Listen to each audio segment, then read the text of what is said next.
Começamos hoje com um tema que, assim, parece simples na superfície, né? Parece. Mas que é um verdadeiro campo de batalha em muitas casas. A rotina escolar das crianças. Com certeza. A gente recebeu um material bem completo sobre isso e a nossa missão aqui é tirar o ouro, sabe? Transformar a teoria em algo que funcione de verdade. Exato. Porque o risco com esse tema é sempre a gente cair no óbvio, né? Ah, seja organizado. Defina horários. Sim. E a proposta aqui é ir além. O material que a gente analisou argumenta que uma rotina bem estruturada não é só sobre eficiência. Ah, não? Não, é sobre arquitetura cerebral e bem-estar emocional. Arquitetura cerebral, gostei disso. É menos sobre a agenda na parede e mais sobre o que acontece dentro da cabeça da criança. Então não estamos falando só de um manual de instruções, assim, para os pais. De jeito nenhum. Filosofia por trás para que cada família possa adaptar para sua própria realidade, que, vamos combinar, muitas vezes é caótica. Perfeitamente. Não existe uma fórmula mágica que sirva para todo mundo, né? O objetivo é fornecer os princípios, as vigas mestras, para cada um construir sua própria estrutura. Certo, então antes da gente falar de calendários coloridos e hora de dormir, vamos a essa base. Todo mundo diz que rotina é importante. Mas por quê, exatamente? Além de evitar que a casa vire um caos completo, você diz, Exato. essa é a pergunta-chave. O ponto de partida do material é fascinante. Ele conecta a rotina diretamente com o desenvolvimento da chamada função executiva do cérebro. Função executiva, o que seria isso? Pensa nisso como a torre de controle do cérebro. Ela é responsável por planejamento, foco, memória, controle de impulsos. Entendi. E numa criança, essa torre de controle ainda está em plena construção. E a rotina seria o quê, então? Um manual para essa torre? A rotina funciona como um andaime externo, um suporte. Quando a criança sabe que depois do banho vem o jantar, e depois do jantar tem um tempo de leitura, Uhum. ela não precisa gastar energia mental tentando adivinhar o que vem a seguir, ou negociando cada passo, sabe? Ah, claro. Faz todo sentido. Essa previsibilidade libera recursos cognitivos para o que realmente importa: aprender, criar, brincar. É menos sobre conforto e mais sobre eficiência neurológica. Entendi. Então não é só para a criança se sentir segura, é para o cérebro dela funcionar melhor. E imagino que isso também diminua os conflitos, né? As famosas quedas de braço. Exatamente. A rotina se torna chefe, e não o pai ou a mãe. Boa. Não é você tem que tomar banho porque eu estou mandando. Está na hora do banho, como a gente combinou na nossa rotina. Isso tira o peso do confronto pessoal. Totalmente. Transforma a tarefa em uma parte neutra e esperada do dia. A criança pode até não gostar, mas a resistência diminui, porque não é uma ordem arbitrária. É só o que a gente faz agora. Ok. A teoria me convenceu. Mas na prática, a vida é caótica. O que o artigo diz sobre os dias em que a rotina simplesmente não funciona? Sim, o imprevisto. Um filho doente, uma visita inesperada. A rotina não acaba virando mais uma fonte de estresse nesses casos? Ótima pergunta. E o material aborda isso de forma bem clara. A rotina é um mapa, não uma prisão. Um mapa. A ideia é ter uma estrutura para a qual se possa voltar. Se um dia tudo sai do trilho, não é um fracasso. No dia seguinte, você simplesmente retoma o mapa. A consistência é mais importante que a perfeição. Exatamente. Ter a rotina como base para, 80% do tempo já é uma vitória imensa.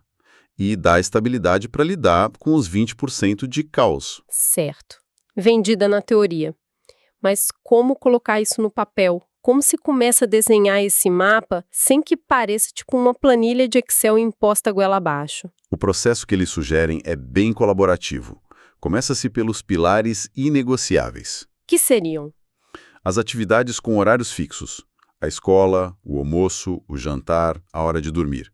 Esses são os grandes blocos de pedra da sua semana. Ok. Depois você preenche os espaços entre eles com as outras atividades.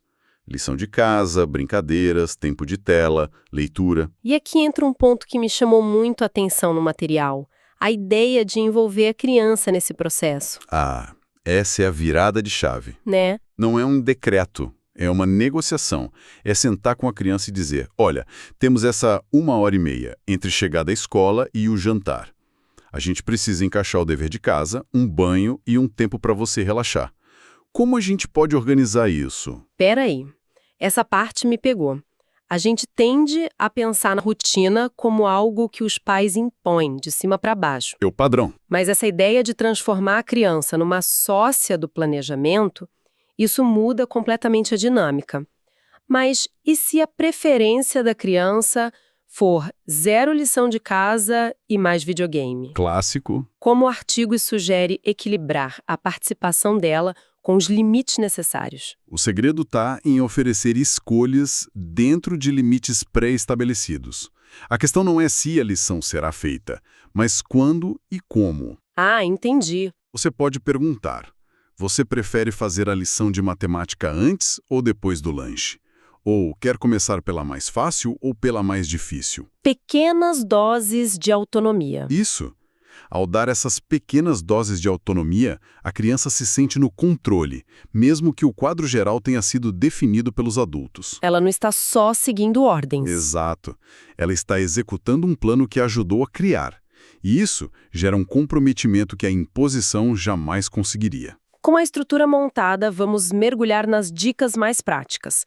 A primeira é sobre tornar o tempo visível, algo que para crianças é, nossa, super abstrato. Sim, a primeira ferramenta é o calendário visual.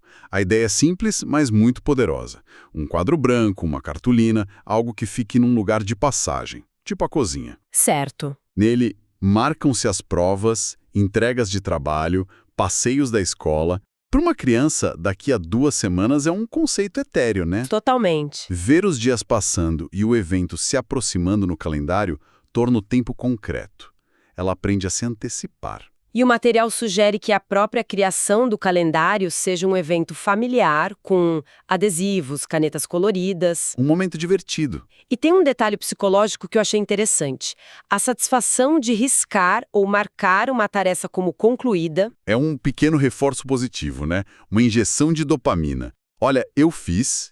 Isso constrói um senso de realização e competência. Mas o texto faz uma ressalva importante, né? Faz. O risco de poluir o calendário. Ele deve ser para os eventos principais, não para cada pequena tarefa do dia. Senão, vira um ruído visual e perde o impacto. Faz sentido. A segunda dica foca num hábito que a gente sabe que é crucial. A leitura, mas ela é enquadrada de uma forma diferente.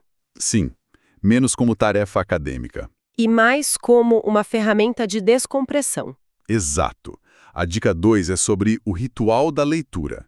A sugestão é criar um momento protegido no dia, idealmente antes de dormir, 15, 20 minutos. Uhum. E o ponto central não é só o ato de ler, mas o que ele representa. Uma pausa, um momento de conexão. Se os pais leem junto, Ah, isso é ótimo. ou se revezam na leitura, isso se transforma num momento de afeto. A conversa sobre a história, o que você acha que vai acontecer agora, tudo isso fortalece o vínculo. E funciona como uma transição, certo? Uma forma de sinalizar para o cérebro que o dia agitado está terminando e a hora de desacelerar. Perfeito. É uma atividade que acalma o sistema nervoso, ao contrário das telas, que o superestimulam. E se a criança resiste à leitura? O material sugere flexibilidade. Pode ser um gibi, uma revista em quadrinhos, até um audiobook enquanto ela olha as figuras. O objetivo é associar a leitura ao prazer e ao relaxamento, não à obrigação. Essa associação positiva é o que vai formar um leitor para a vida toda. Com certeza. Essa ideia de desacelerar é a preparação perfeita para o que o material chama de pilar inegociável da rotina: o sono. Ah, o sono. E essa parece ser a maior batalha para as famílias modernas. É a dica 3. Proteger o sono como um tesouro. O texto é muito enfático aqui. Não adianta ter a melhor rotina do mundo se a criança está cronicamente cansada. Claro. Uma noite de sono de qualidade de 9 a 11 horas, dependendo da idade, é fundamental para consolidar a memória, para regular o humor, para o crescimento. O cérebro literalmente faz a faxina do dia durante o sono. E a recomendação vai além de apenas colocar na cama cedo. Fala-se muito no ritual do sono. Sim, porque o cérebro não tem um botão de liga e desliga. Ele precisa de sinais de que é hora de começar a produzir melatonina. O hormônio do sono. Isso. E esse ritual pode ser uma sequência de ações. Um banho morno, colocar o pijama, diminuir as luzes da casa, um momento da leitura, que a gente já falou, E uma música calma, talvez? uma música calma. A previsibilidade dessa sequência avisa ao corpo e à mente que o descanso está chegando. E claro, o grande vilão moderno é mencionado, a tela azul. O inimigo número 1 do sono. A luz emitida por celulares, tablets, TVs, ela bloqueia a produção de melatonina. A recomendação é taxativa. 0 telas pelo menos 1 hora antes do horário de dormir. 1 hora não é pouco. E não é negociação, é biologia. Trocar a tela por uma conversa sobre o dia, por exemplo, não só ajuda no sono, como fortalece a conexão familiar. Do ambiente interno do cérebro, vamos para o ambiente externo. A quarta dica é sobre o espaço físico. E eu adorei que não se trata de ter um escritório de luxo em casa. Não, de forma alguma. É a dica 4. Criar um ancoradouro para os estudos. A ideia é ter um cantinho, por mais simples que seja, que o cérebro da criança associe com foco e concentração. Um gatilho mental, quase. Exatamente. Pode ser uma escrivaninha no quarto, um canto da mesa da sala que, naquele horário, vira o escritório. E o que é importante nesse lugar? Boa iluminação, ser relativamente silencioso e, crucialmente, longe das principais distrações. TV ligada, irmãos brincando. Lembro de um caso de uma família que montou o cantinho do saber mais lindo, super bem equipado, mas ficava exatamente no corredor que levava à cozinha. Resultado: o fluxo de pessoas era constante. O tédio e o silêncio do lugar, às vezes, são mais importantes que a decoração. Exatamente. E, mais uma vez, a sugestão é envolver a criança. Deixar-a escolher o porta-lápis, um pôster para a parede, organizar os materiais. Se apropriar do espaço. Isso. Quando ela se apropria, ele deixa de ser o lugar do castigo da lição e passa a ser o meu lugar de criar e aprender. É uma mudança sutil, mas poderosa. E essa ideia da criança se apropriar do espaço é o gancho perfeito para a última dica, que na verdade é o alicerce de tudo isso. A base de tudo. Porque não adianta ter um melhor calendário, o espaço mais organizado, se a atitude dos pais não estiver alinhada, né? Chegamos à dica 5, que é a mais poderosa. Ser exemplo e parceiro. O texto afirma que as crianças aprendem muito mais pelo que veem do que pelo que ouvem. Famoso, faça o que eu digo, não o que eu faço. Exato. Não adianta exigir que a criança leia se ela nunca vê os pais com um livro na mão. Não adianta pedir organização se o ambiente adulto é caótico. E se os pais estão sempre no celular durante as refeições, a regra de nada de telas à mesa soa... Completamente hipócrita. Pois é. Mas o conceito vai além de ser só um bom modelo. Fala-se em ser um parceiro. O que isso significa na prática? Significa sair do papel de fiscal e entrar no papel de apoiador. É estar genuinamente disponível para ouvir como foi o dia na escola. Quando a criança empaca numa lição, sentar ao lado e dizer, vamos pensar nisso juntos, em vez de só cobrar o resultado. Dar apoio emocional também? É isso. Apoio emocional quando ela está frustrada, comemorar as pequenas vitórias. Significa mostrar com atitudes que eles estão no mesmo time, sabe? Enfrentando os desafios juntos. A rotina só funciona se for construída sobre confiança, não sobre fiscalização. Perfeito. Confiança e parceria, não medo. Uau! Então, juntando todas as peças, fica muito claro que construir uma rotina escolar eficaz é um projeto muito mais profundo do que simplesmente gerenciar o tempo. Muito mais. É sobre criar um ecossistema de previsibilidade, de segurança emocional, de parceria, onde a criança tem a estrutura necessária para poder florescer. Exatamente. A mensagem final do material é que a rotina não é uma gaiola que prende.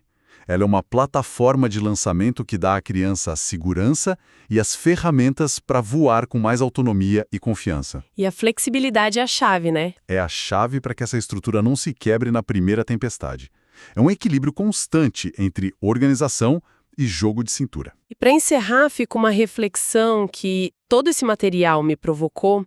O foco é sempre em como a rotina beneficia a criança, e isso é o principal, claro.